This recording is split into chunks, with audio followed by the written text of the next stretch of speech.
Hello, my amazing students. Today is not just another summary. This is a mirror, and once you look into it, you'll never see the world or yourself the same way again. You're about to step into a place most people avoid their whole lives. The truth about human nature. Not the filtered version people show online, not the polished smiles, the fake kindness, or the flattering words, but the real, raw, uncomfortable reality of how people truly think, desire, deceive, love, betray, and lie. This isn't a motivational speech. It's a psychological awakening. The book we're exploring today has shaken the minds of world leaders, psychologists, creators, and even secret agents, because it doesn't just explain behavior, it exposes it. It answers the questions you've been too afraid to ask. Why do people hurt the ones who love them most? Why do we fall for charm, ignore red flags, and repeat the same mistakes again and again? Why do we sabotage ourselves just as life begins to go right? This book will answer all of it with brutal honesty. And here's your warning. Once you hear these laws of human nature, you won't be able to unsee them. You'll recognize the game. You'll stop begging for attention. You'll stop trusting blindly. You'll stop giving your power to people who never deserved it. You'll rise emotionally unshakable, mentally sharp, and finally free. And the best part? While you open your eyes to life's hidden truths, you'll also be sharpening your English, because this episode is filled with clear, powerful sentences, emotional storytelling, and easy-to-follow examples that make your vocabulary and your thinking grow together. This isn't just English practice. This is mental transformation. Let's begin. People are not logical. They are emotional. We all like to think we're rational, that we make smart decisions, that we choose partners carefully, that we buy what we need, that we're calm, balanced, mature. But the truth? We're not driven by logic. We're driven by emotions: fear, jealousy, anger, ego, insecurity, desire.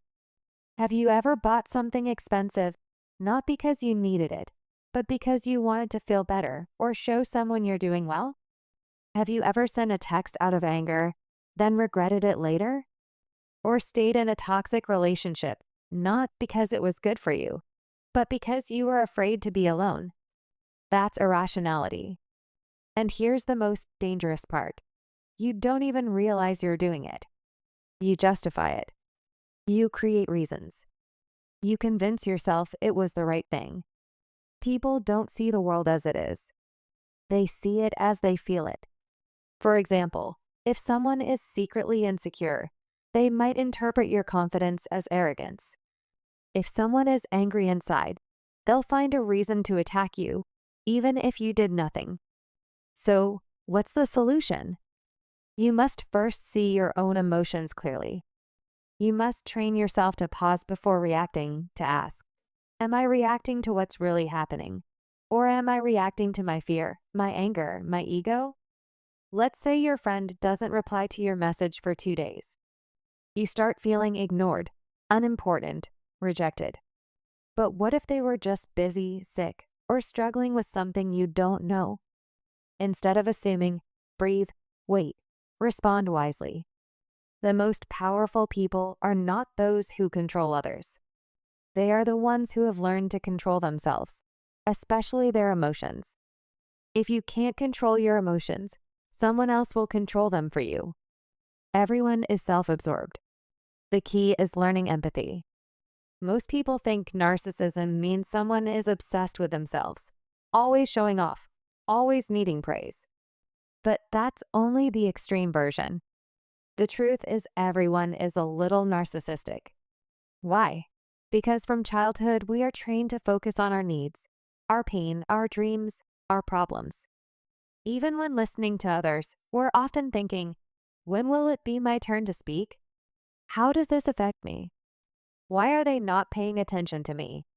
That's everyday narcissism. And here's the dangerous part.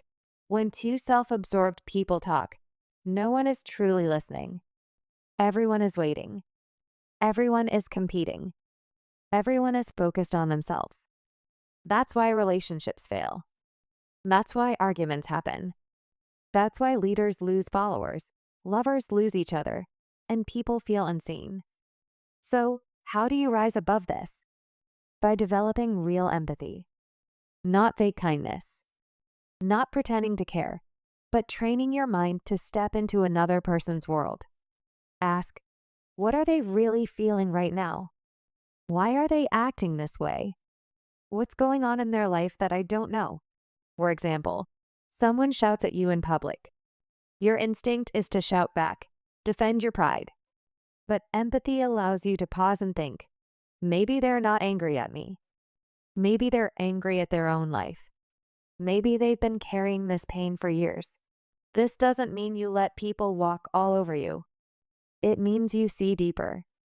You stay calm while they lose control. You understand instead of judging. You influence instead of reacting. In a world full of people screaming, "Look at me," be the one who sees others clearly. Because when you make people feel seen, really seen, you gain power that no degree, money, or beauty can ever buy. Everyone is pretending. Learn to see behind the mask. We live in a world of masks. From childhood, people are taught, smile even if you're sad. Pretend to like your boss. Act confident even if you're falling apart. As a result, most people go through life performing, not living. In public, someone might seem kind, gentle, and soft-spoken. But behind closed doors, they might be cruel, insecure, or manipulative. In relationships, someone may act like the perfect partner, but deep inside they might be filled with fear, jealousy, or hidden resentment. This law tells us what you see is rarely the truth. People become experts at hiding who they are. They smile when they hate you. They compliment you while secretly envying you. They agree with you only to use you later. So, how do you protect yourself? By learning to observe patterns, not performances. Watch how they treat people who can't help them. How they behave when they're tired or under pressure. How often their words match their actions. For example, let's say your coworker always praises you in front of others, but whenever you succeed, they suddenly go silent. No congratulations, no smile, just coldness. That's a sign. Or you meet someone who constantly tells you they're honest, but they always shift blame, avoid responsibility, or exaggerate stories. That's not honesty. That's acting. You must become a student of behavior, not words. The goal is not to be suspicious of everyone, but to see people clearly before you give them your trust, love, or time. Most pain in life comes not because people hurt us, but because we believe their mask, not their reality. People repeat the same mistakes again and again. If you look closely at most people's lives, you'll see something strange. They keep making the same mistakes over and over. They keep dating the same kind of toxic people. They keep quitting when things get hard. They keep reacting with anger in every conflict. It's like a loop they can't escape. This law explains why people are driven by deep patterns they are not aware of. These patterns come from childhood, trauma, pain, or past habits. But instead of facing them, people keep running from them until those same patterns destroy their health, relationships, and future. For example, a man grows up feeling ignored by his parents. As an adult, he constantly tries to prove his worth. He overworks, overspends, overreacts, all to get attention. But no matter how much he achieves, he still feels empty. That's compulsion. Or imagine a woman who was betrayed years ago. Now, every time she starts to trust someone, she pulls away. She sabotages the relationship before it can hurt her. Not because the person is bad, but because she's repeating a pattern of fear. So, how do you break this? You must observe your behavior without judgment. Ask yourself, what patterns keep showing up in my life? What do I keep doing even when I know it hurts me? What am I really running from? You must stop blaming the world and start decoding your own history. The goal is not perfection. The goal is awareness. Because once you see the pattern, you can choose to change it. And when you break a toxic pattern, you don't just heal yourself, you heal your future. People don't want what they need. They want what they can't have. Why is it that people often ignore what's good for them and chase what's out of reach, unavailable, or even harmful? Because desire is not about logic. It's about mystery, distance, and delusion. The truth is, people don't crave what they understand. They crave what they fantasize about. Have you ever noticed that someone starts liking you more once you pull away? Or that a product suddenly feels more valuable when it's sold out? Or that people chase someone who treats them coldly while ignoring the one who truly cares? That's not love. That's not intelligence. That's the human mind being seduced by what it can't fully possess. This law is seen everywhere. In marketing, limited edition products sell faster. In dating, the person who acts mysterious gets more attention. In careers, the job that seems just out of reach becomes the obsession. But here's the dark side. Once people finally get what they chased, they often lose interest because it was never about the thing itself. It was about the chase, the illusion, the fantasy. So, how do you use this law wisely? First, don't be too available all the time. If you constantly give everything, your time, your energy, your emotions, people may stop valuing it. Second, create space and mystery. Let people wonder. Let them wait. Let them desire, not to manipulate, but to protect your energy and create balance. And most importantly, don't fall into the trap yourself. Ask, am I chasing this because it's right for me, or just because I can't have it yet? True maturity is choosing what's healthy over what's exciting. It's loving the one who brings peace, not the one who brings chaos. It's building a life that's real, not one that just looks good on the outside. Once you understand this law, you'll stop wasting years chasing illusions. You'll start choosing what actually nourishes your soul. People focus only on the present. That's why they ruin their future. Look around you. People want everything fast. Success, love, money, results. They make decisions for today, not thinking how it might destroy tomorrow. This law says most people sacrifice the long-term for short-term pleasure. They want comfort now, even if it brings suffering later. Example, someone knows they should save money, but they see a phone they like, a new outfit, a random gadget. They buy it not because they need it, but because they want it now. Later, when the rent is due or an emergency happens, they panic. Why? Because they chose today's pleasure over tomorrow's peace. Or imagine someone in a relationship. They get bored. They crave attention. They cheat. In the moment, it feels exciting. But weeks later, guilt, breakup, loneliness, trust issues. That's the cost of short-sightedness. This mindset is everywhere.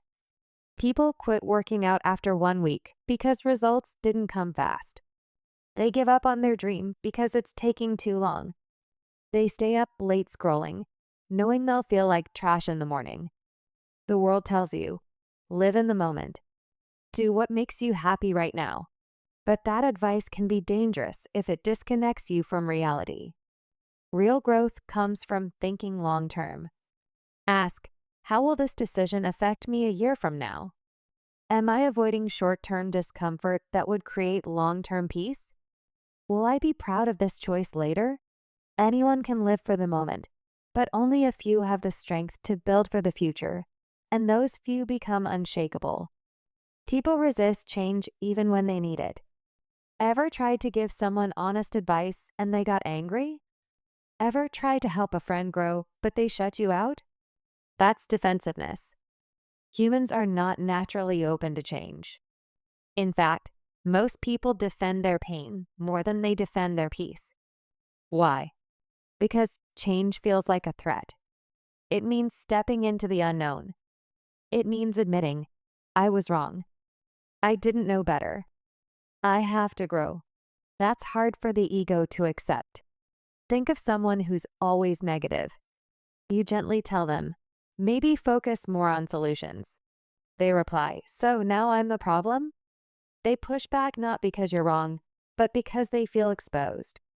Or imagine a worker who refuses to learn new skills, even when their industry is changing, even when their job is at risk. They say, I've always done it this way. They're not lazy. They're scared. Scared of failure, of looking stupid, of starting from zero. This law also applies to you. Ask yourself, do I get defensive when someone challenges me?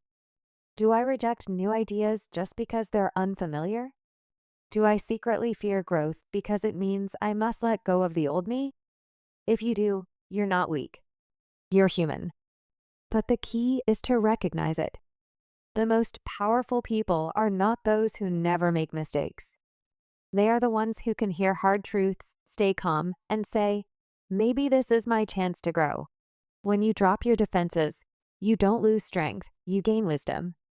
People unconsciously destroy their own progress. This is one of the most painful laws because it's so real. So many people are not destroyed by others. They're destroyed by their own mind, their own habits, their own fear of success. You've seen it, maybe in yourself. Someone finally starts eating healthy, then binge eats on day 5. Someone finally finds peace, then calls a toxic ex just to talk. Someone finally starts a business, then suddenly stops working on it, saying, I just don't feel motivated anymore. Why does this happen? Because deep down they don't believe they deserve success. They're addicted to chaos, to failure, to proving a story they've carried for years. I'm not good enough. I always ruin things. I don't deserve a good life. That story becomes their prison. Let's take an example. A man grows up with parents who never appreciated him. He learns to seek validation through achievements. He gets a good job, starts earning well, but now every small failure feels like an attack on his worth. He starts fearing pressure, avoiding growth. He thinks, what if I fail again? So without realizing it, he slows down, delays tasks, disconnects from opportunities until he's right back where he started. That's self-sabotage. And the saddest part? They don't even know they're doing it. They say, I lost interest. I just wasn't ready. Something didn't feel right. But deep down, they were afraid of becoming powerful. So, what's the solution? You must change the inner story. Ask, what do I believe about myself that keeps me small? What fear comes up when I start succeeding? Who told me I wasn't good enough? And why do I still believe them? Then repeat to yourself, I am not my past. I am not my pain. I am not my fear. Start small. Keep promises to yourself. Forgive your past self for what they didn't know. And show your future self that they're finally safe in your own hands. You don't need to be perfect. You just need to stop getting in your own way. Whatever you hide will eventually control you. Almost everyone walks around with a quiet storm inside them. Anger that's never been expressed. Sadness that's never been faced. Shame that's been buried for years. But instead of healing it, people hide it. They say, I'm fine. It doesn't matter anymore. That was a long time ago. But the truth is, repressed emotions don't disappear. They transform. They become sudden explosions over small issues. Cold silence toward people who don't deserve it. Fear of intimacy. Jealousy that poisons relationships. Self-hatred that hides behind perfectionism. For example, a woman who was abandoned by her father as a child never talks about it. She buries the pain, pretends to be strong. Years later, she finds herself unable to trust men. Every time someone gets close, she pushes them away, then wonders why love never lasts. That's repression. Or a man who was bullied in school. He never processed the pain. Now he becomes overly competitive. He always needs to win. always needs to prove himself. Not because he's ambitious, but because he's still trying to silence the voice that once said, "You're weak." This law teaches a hard truth. Whatever emotion you refuse to face will find another way to control you. It may show up in your health, in your relationships, in your work, in your dreams. So, what's the solution? Face the pain, but without shame. Sit with it. Talk about it. Write about it. Give yourself permission to say, "Yes, that hurt me. Yes, I carried it, but now I release it." Healing is not weakness. It's the most powerful act of self-respect. The most emotionally powerful people are not the ones who never cry. They're the ones who cried, healed, and stood up stronger than ever. People envy in silence, and it can quietly destroy you. This is one of the most uncomfortable truths in life, but you need to hear it. When you grow, succeed, or shine, not everyone will clap for you. In fact, some will smile in front of you and secretly wish for your fall. And the scary part is it's not always strangers. Sometimes it's a close friend, a colleague, a cousin, even someone you once helped. Because envy hides in familiar faces. But here's what makes envy so dangerous. It rarely speaks out loud. People don't say, "I'm jealous of you." Instead, they act. They distance themselves without reason.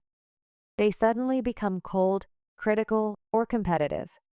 They minimize your success. You were just lucky. They copy you, then try to outperform you. Let's say you start working hard, improving your life. Suddenly, your old friend begins mocking your discipline. They call you too serious or boring. But the truth is your growth reminds them of their stagnation. Or you buy a new car after years of saving. Instead of being happy for you, someone says, "Must be nice." That's not a compliment. That's envy wearing a smile. So, how do you protect yourself? First, don't try to please everyone. You're not responsible for how your success makes someone else feel. You can be kind, but you don't have to shrink. Second, watch people's energy, not just their words. If someone can't celebrate you without turning it into a competition, protect your space. And most importantly, look inside yourself. We all feel envy at times. The key is to transform it, not deny it. Instead of asking, "Why do they have that?" ask, "What can I learn from their journey? How can I use this as motivation to build my own path?" When you let envy become admiration, you grow. When you let envy become bitterness, you fall. Choose growth. Success can blind you. Stay grounded. This law is for the winners, the climbers, the dreamers who are finally rising. Because here's the secret danger of success. It can make you believe you're untouchable. When things start going well, you start thinking everything you do will work. You stop listening to advice. You take bigger risks with less preparation. You become addicted to praise, attention, status, and slowly, without even realizing it, you become your own enemy. Example, a startup founder builds a successful company. He becomes famous, respected, admired. But now every suggestion from his team feels like an attack. He stops learning. He only wants to be admired. He takes bold moves without thinking, and it leads to collapse. Why?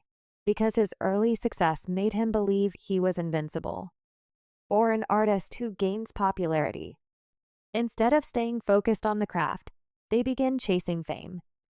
They stop practicing, stop learning, stop listening. Their work gets lazy, but they don't notice because the applause is too loud to hear the warning signs. That's grandiosity, and it's a silent killer of greatness. So, how do you avoid it? First, always return to humility. Remind yourself, I'm still learning. I'm still growing. I don't know everything. Second, surround yourself with people who tell you the truth, not just what you want to hear. Third, don't confuse confidence with arrogance. Confidence says, "I believe in my ability." Arrogance says, I can never be wrong. The higher you rise, the more important it is to stay grounded, because the most powerful mountain is not the one that rises fast. It's the one that remains rooted no matter how strong the storm. People are trapped by narrow ideas of masculinity and femininity. Learn to go beyond them. From the moment you are born, the world starts training you. If you're a boy, be strong. Don't cry. Be aggressive. If you're a girl, be sweet. Be soft. Don't be too loud. These messages may sound small, but over time they become prisons. A boy who learns to hide his emotions becomes a man who can't open up even when he's breaking inside.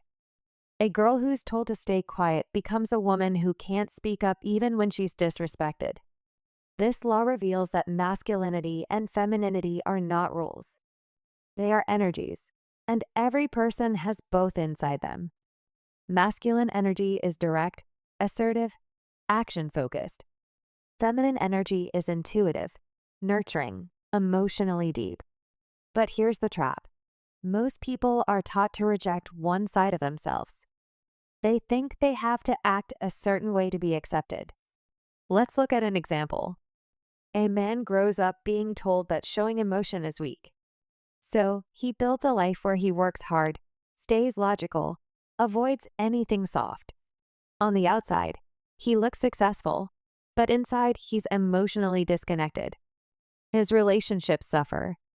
He doesn't know how to comfort others, or even understand his own sadness. Not because he's bad, but because he was never allowed to access his softer side. Or a woman who's naturally bold, ambitious, and outspoken. She's constantly told she's too much or unfeminine, so she starts shrinking herself.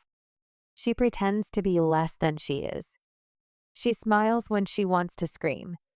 She sacrifices her strength just to feel accepted. This is gender rigidity. So, how do you break it? By reclaiming both sides of yourself. If you're naturally strong, embrace your softness. If you're naturally gentle, develop your power. Don't ask, what am I allowed to be? Ask, what part of myself have I ignored, and how do I bring it back? When you stop living in the box society puts you in, you don't lose yourself. You finally meet yourself. Without a clear purpose, people wander through life without direction. Look around. So many people are busy. Busy scrolling, busy talking, busy moving from one task to another. But deep down, they're lost. This law reveals a heartbreaking truth. Business is not purpose. Movement is not progress. People do what others expect. They study what their parents tell them. They work jobs they hate. They chase money, validation, status, but feel empty inside because they don't know why they're doing any of it. Let's take an example. A man spends 10 years climbing the corporate ladder. He finally becomes a manager. He buys a house, a car, earns respect. But one night he sits in silence and realizes, I don't even like what I do. I don't know who I am anymore. That's aimlessness in disguise. Or a woman who keeps changing careers. She jumps from one passion to another, but never stays long. She says, I get bored easily. But the truth is she's afraid to commit to anything deeply because deep down she never truly explored what drives her soul. This law doesn't mean you need to have your entire life figured out. It means you need a direction, a why behind your actions. So, how do you find it? Ask, what would I still do even if no one clapped for me? What type of pain am I willing to endure for something bigger? What breaks my heart? And what am I willing to fix in the world? Purpose doesn't always scream. Sometimes it whispers. You just need to get quiet enough to hear it. Without purpose, time slips through your fingers. But with purpose, every moment becomes powerful, even the painful ones. Most people follow the crowd even when it leads them nowhere. Humans are social beings. We want to belong, to be accepted, to be part of something. But this natural desire can become dangerous because it makes people abandon themselves just to fit in. This law says people would rather be wrong with the crowd than right alone. You've seen it. Someone starts dressing a certain way not because they like it, but because it's trending. Someone pretends to enjoy something just to feel included. Someone stays silent when something is wrong because everyone else is silent, too. Let's look at an example. A teenager joins a group of friends who mock others to look cool. At first, he feels uncomfortable, but over time, he joins in not because he believes it's right, but because he's afraid of being rejected. Years later, he realizes he's become someone he never wanted to be. Or a woman who has a dream to start her own business, but everyone around her says, just play it safe, get a stable job. So she lets go of her dream, not because it's impossible, but because she doesn't want to be seen as strange. This is the power of conformity. It kills individuality quietly. So how do you break free? First, develop deep self-respect. You must believe that your voice matters even if no one agrees with it. Second, spend time alone. Learn to make decisions without needing approval. Third, stop asking, what will they think? Start asking, will I respect myself after this? Greatness doesn't come from fitting in. It comes from standing out with integrity, even when it's hard. The crowd is loud, but your soul is wiser. Follow that. People change their emotions quickly. Their loyalty is temporary. Don't depend on praise or approval. At some point in your life, you will experience this. Someone praises you today and ignores you tomorrow. Someone supports you when you're struggling, but resents you when you succeed. Someone says, I'll always be there, then disappears when things get hard. This law reveals a painful truth. People's emotions are unstable. What they feel today might be completely different tomorrow. Let's say you help someone when they're at their lowest. They call you their best friend. They say they'll never forget you. But months later, when their life improves, they stop calling. They stop replying. You wonder what happened. You question yourself. You feel betrayed. But here's what really happened. They didn't change because they're evil. They changed because people often live inside their current emotion, not their memory. Right now, they feel grateful. They'll act loyal. Right now, they feel insecure. They'll attack. Right now, they feel jealous. They'll pull away even if you did nothing wrong. That's fickleness. Another example. You're doing great in life. People love you. You're winning. But the moment you make a mistake or take a break, the applause stops. The likes drop. The friends vanish. Why? Because most people don't truly love you. They love the version of you that benefits them in that moment. So, how do you live with this truth? You stop depending on praise to feel worthy. You stop relying on attention to feel seen. You start building your identity from within. If someone praises you, appreciate it, but don't cling to it. If someone criticizes you, examine it, but don't collapse. Your value doesn't rise and fall with other people's mood swings. Because those who are real, they don't come and go with the seasons. And those who do, let them go. That's not your loss. It's your freedom. People often hide their anger behind smiles. Learn to detect hidden hostility. Not all enemies shout. Some shake your hand while planning your fall. Aggression is not always loud. In fact, the most dangerous aggression is often passive, subtle, and hidden behind kindness. This law teaches you that humans carry emotions they don't know how to express, especially anger. And instead of expressing it directly, they bury it, then let it out in indirect ways. Let's look at an example. You share exciting news with someone. I just got a promotion. They smile and say, oh, wow, that's nice. But you feel the coldness behind their words. Later, you find out they've been gossiping about you, questioning whether you deserved it. That's passive aggression. It hides behind politeness, but it poisons quietly. Imagine you have a colleague who always forgets to include you in important emails. Every time you ask, they say, "Oh, I didn't mean to," but it keeps happening. This isn't forgetfulness. This is a silent war. They're too scared to admit they're fighting. So, how do you handle this? First, stop expecting people to always show their true emotions. Instead, learn to read energy, tone, patterns. Second, when you sense passive aggression, don't respond with aggression. Respond with clarity. Say things like, "It feels like something's off. Want to talk about it?" Or, "I've noticed this keeps happening. Can we be honest with each other?" Most people won't be ready for that level of directness, but you'll protect your peace. And finally, don't ignore the signs. If someone constantly throws small jabs, makes you feel uncomfortable, or competes secretly, you don't need to prove they're wrong. You just need to protect your space and your energy, because real power is not shouting louder. It's staying grounded while others try to shake your peace in silence. People are shaped by the era they live in, and most never realize it. This is one of the most invisible but powerful forces in your life. You are not just shaped by your parents, school, or choices. You are shaped by your generation, the time you were born, the culture that raised you. And most people don't even realize how deeply it controls them. Let's say you were born in a time of economic success.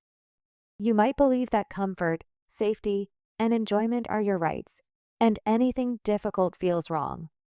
But someone born in a war zone or during a financial crisis may see the world differently. For them, survival, hard work, and caution might be their values. Now imagine both of these people working together. Their decisions, beliefs, and reactions will clash. Not because one is bad and the other is good, but because they are shaped by different times. This is generational myopia. People confuse their time-limited beliefs with absolute truth. Let's take another example. Imagine a young man today obsessed with going viral online. He believes likes, followers, and attention define his worth. But he doesn't realize he's living in an era that worships visibility and that this mindset didn't even exist 20 years ago. Now imagine him 30 years later when social media is gone. His values collapse because they were never real. They were borrowed from his generation. So how do you break free from this blindness? You become aware of it. Ask, are my beliefs truly mine, or were they shaped by my environment? If I was born 100 years ago, would I still think this way? Am I addicted to the trends of today and ignoring timeless values like wisdom, discipline, patience? Your generation is like a wave. You can ride it or you can drown in it. The key is knowing that just because everyone thinks a certain way right now doesn't mean it's right. The strongest minds can live in their time, but think beyond it. Most people live as if they'll never die, and that's why they waste their life. You wake up, scroll your phone, rush through your day, stress about small things as if you've been promised unlimited time. But here's the truth no one wants to speak. You are going to die. Maybe in 50 years, maybe in 10, maybe next year, maybe tomorrow. No one knows. But one thing is certain, every heartbeat you feel is one heartbeat closer to your final moment. And yet, most people live like they are immortal. They delay dreams. They hold grudges. They chase shallow things. They wait for the right time to finally start living. But that right time never comes, and suddenly it's too late. This law explains the core problem of human life. We deny the one truth that could make us live better, the reality of death. Let's take an example. A man spends his entire life chasing success. He builds wealth, a big house, recognition, but he sacrifices everything for it: his family, his health, his peace. Then one day he gets sick. Terminal, final. He sits in a hospital bed and whispers, "I thought I had more time. I thought I could fix it all later." But time didn't wait. Or imagine a woman who's full of talent. She loves to paint. She wants to travel. But every time she thinks about starting, fear holds her back. She says, maybe next year. I'm not ready yet. And next year becomes 5 years, then 10. Then one day the chance is gone. She didn't run out of talent. She ran out of time. Most people fear death because they haven't truly lived.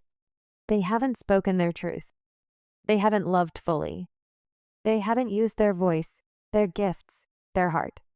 They die with everything still inside them. So what's the answer? It's not to fear death. It's to use it as fuel. When you remember you'll die, you start saying, I love you more, forgiving faster, creating without waiting for permission, letting go of judgment, living on your own terms, doing the things that matter before it's too late. You don't waste time on things that don't deserve your energy. You don't stay in places that kill your spirit.